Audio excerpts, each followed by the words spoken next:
Madame Mouyal Bassilana, doyenne de cette faculté de droit et de sciences politiques. Monsieur Latour, doyen l'ayant précédé. Cher Xavier, mon collègue au conseil municipal. Monsieur Riquier, lieutenant-colonel des sapeurs-pompiers aux 10 des Alpes-Maritimes. Monsieur Gomez Bermudez, ancien magistrat, avocat au barreau de Madrid, mon cher confrère. Docteur Lanoux, médecin-chef du SDIS. Docteur Aluni, chef du service de médecine légale au CHU de Nice et expert judiciaire. Docteur Massalou, maître de conférence au CHU de Nice. Mesdames, Messieurs, les représentants du Fonds de garantie, du Bureau de la vidéo de protection du ministère de l'Intérieur, les chercheurs, les professeurs, les avocats, les magistrats du siège et du parquet, les médecins, les experts, les enquêteurs, les forces de l'ordre et de secours. Monsieur le Président de l'IEEE, c'est comme ça qu'on dit ? European Expertise and Expert Institute, organisatrice de ce colloque ô combien précieux, sur ce sujet ô combien capital de la prise en charge en matière de terrorisme de ceux qui sont injustement, cruellement, gratuitement, à l'aveugle, touchés dans leur vie, directement ou indirectement par la perte d'un proche, dans leur chair, dans leur vie courante, leur vie professionnelle, leur équilibre psychique, et qui méritent un accompagnement, une aide, une réparation les plus adéquates possibles, les plus justes et les plus nécessaires. Alors un grand bravo à vous pour cette heureuse initiative aux intérêts de tous, et merci d'avoir choisi Nice. D'abord parce que vous allez pouvoir passer un super week-end au soleil, quand vous aurez fini vos travaux. Mais au-delà de ce fait-là, vous êtes chez vous d'abord ici. Nice est lourde de sens en France et en Europe en matière de terrorisme pour avoir été terriblement impactée. D'abord le 3 février 2015, ensuite le 14 juillet 2016 et enfin le 29 octobre 2020. On espère que c'est la dernière de cette série noire. Lors des attentats à l'arme blanche contre 3 militaires dans le centre de Nice, ensuite par camion bélier contre la foule de la promenade des Anglais et enfin par arme blanche contre des fidèles de la basilique Notre-Dame. Alors c'est au nom de notre maire, Christian Estrosi, empêché par ses fonctions, que j'ai l'honneur de vous souhaiter la bienvenue en ouverture de vos travaux. Et il faut savoir que celui-ci s'est très impliqué depuis la première heure, après l'attentat du 14 juillet. Il était sur place. Il est en quelque sorte un primo-intervenant lui aussi. Et il a été aux côtés des victimes depuis et sans défaillir. Il a développé une maison d'aide aux victimes accessible sans rendez-vous qui offre différents accompagnements sociaux gratuits et qui facilite les prises de rendez-vous avec les médecins, avec les psychologues, avec les psychiatres. Il organise chaque année des cérémonies d'hommage aux victimes depuis 2017. Pour l'attentat de la basilique Notre-Dame, par exemple, le prochain hommage est mercredi prochain. Si parmi vous, certains sont encore là, vous êtes cordialement invités. C'est à 8h30, c'est-à-dire le moment, l'heure précise auquel a eu cet attentat. Pour celui du 14 juillet, l'année prochaine, nous commémorerons les 10 ans de cet attentat, de ce drame. Chaque année, à 22h30, il y a des faisceaux qui monte vers le ciel à partir de la promenade des Anglais, 86 pour représenter les 86 défunts. Et dès le matin, chaque année, nous allumons 86 bougies, des roses sont déposées, pardon. Les noms et les âges des victimes sont égrenés et des recueillements sont organisés. Alors ces célébrations, dont les déroulés s'organisent bien sûr de concert avec les associations de victimes et avec les familles de victimes à Nice, sont un réconfort et une réponse à leurs besoins. Comme le dit justement le docteur Patrick Clairvoy, médecin psychiatre spécialiste du stress et du trauma psychique, les commémorations permettent de rappeler que les valeurs démocratiques attaquées par les terroristes restent intactes et défendues. En 2022, la ville de Nice, avec les associations de victimes, ont choisi une œuvre pour commémorer ces défunts et aussi les victimes psychologiques. Ça s'appelle L'Ange de la Baie, vous pouvez aller la voir sur la promenade des Anglais. C'est M. Fondacaro qui l'a créée. Donc la ville de Nice l'a fait installer au lieu précis où le camion bélier s'est arrêté suite à une panne technique, peu importe, et après que Mohamed Laouache Boulel, qui le conduisait, a été criblé de balles.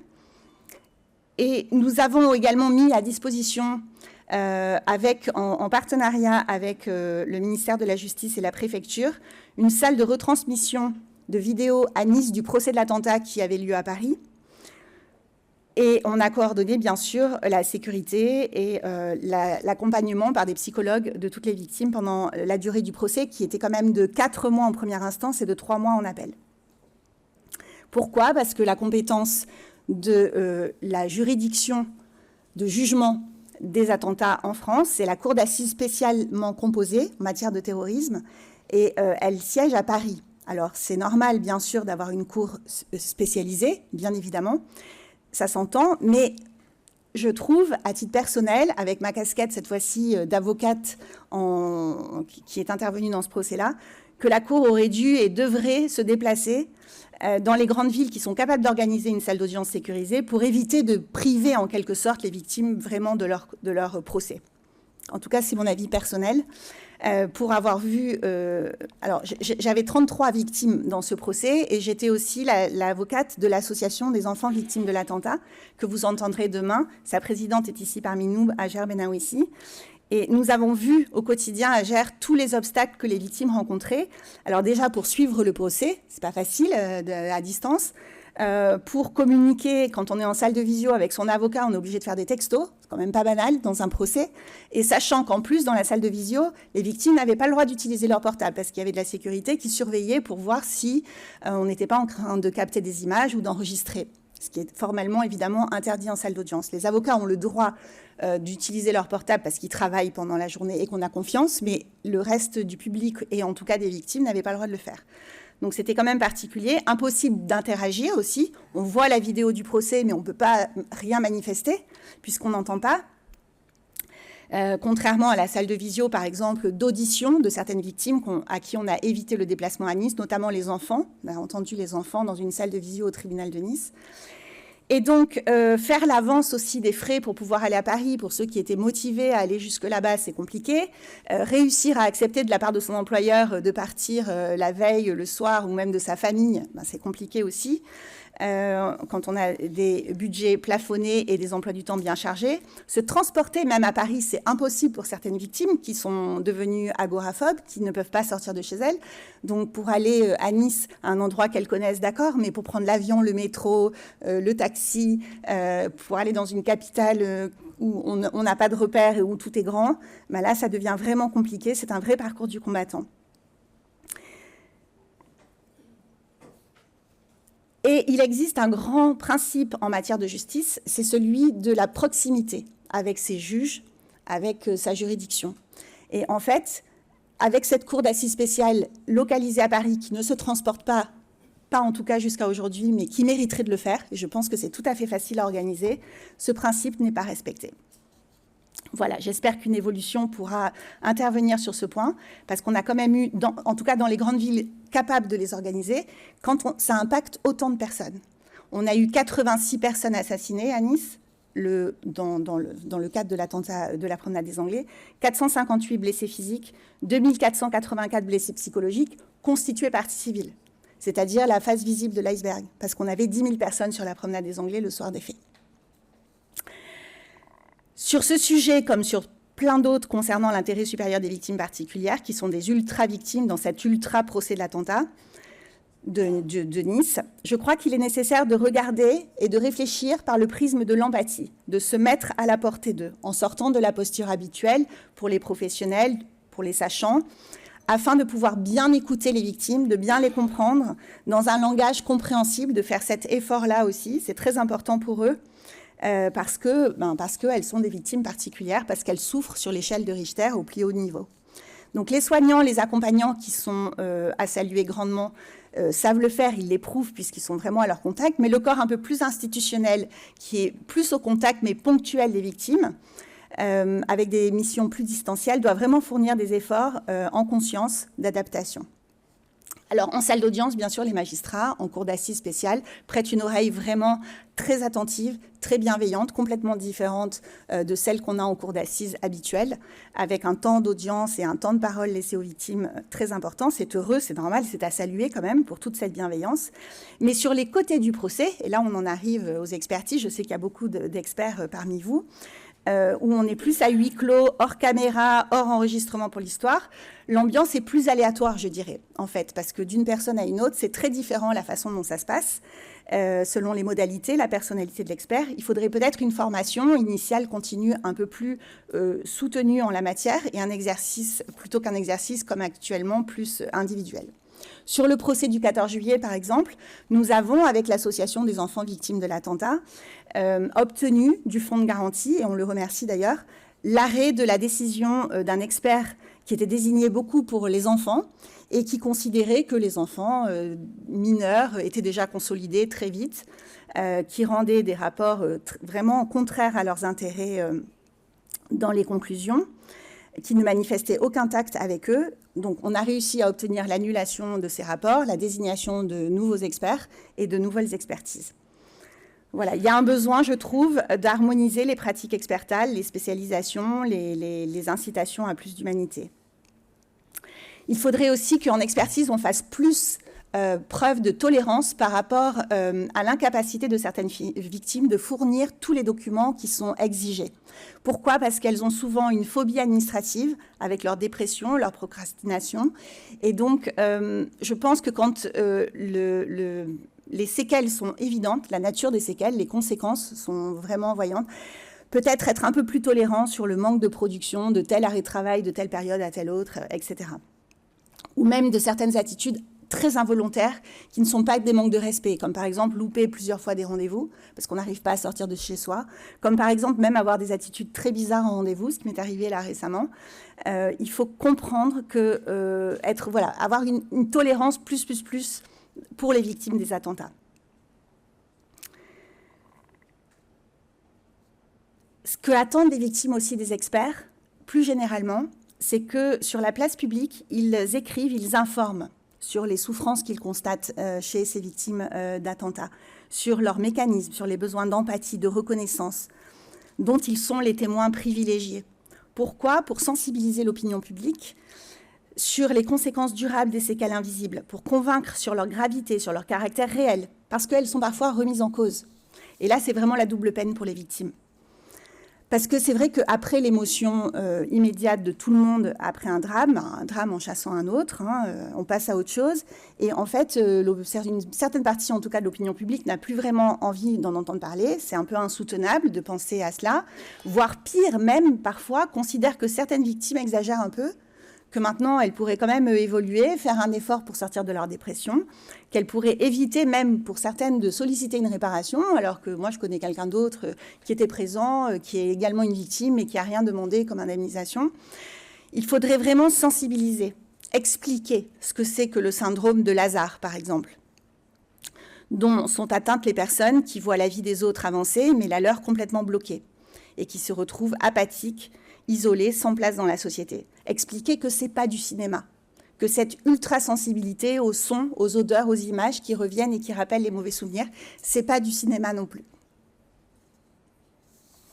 Il faut aussi expliquer qu'on a une mémoire très précise de ce qui s'est passé quand on a vécu un attentat, parce que le cerveau ça a été tellement intense que le cerveau a enregistré des messages. Moi, par exemple, je me suis battue dans le procès de l'attentat du 14 juillet en appel pour obtenir l'autorisation du président d'entendre les enfants de moins de 13 ans, c'est-à-dire d'entendre des enfants qui avaient 4 ans, par exemple, au moment des faits, ce qui avait été interdit en première instance, parce que, pour soi-disant les préserver, etc., alors que les enfants qu'on voulait faire entendre étaient des enfants très déterminés, qui étaient soutenus par des psychologues, qui avaient envie de faire entendre eux-mêmes leurs paroles, pour expliquer ce qu'ils avaient vécu, comment ils ont souffert et comment ils n'arrivent plus à vivre de manière normale dans la vie de tous les jours.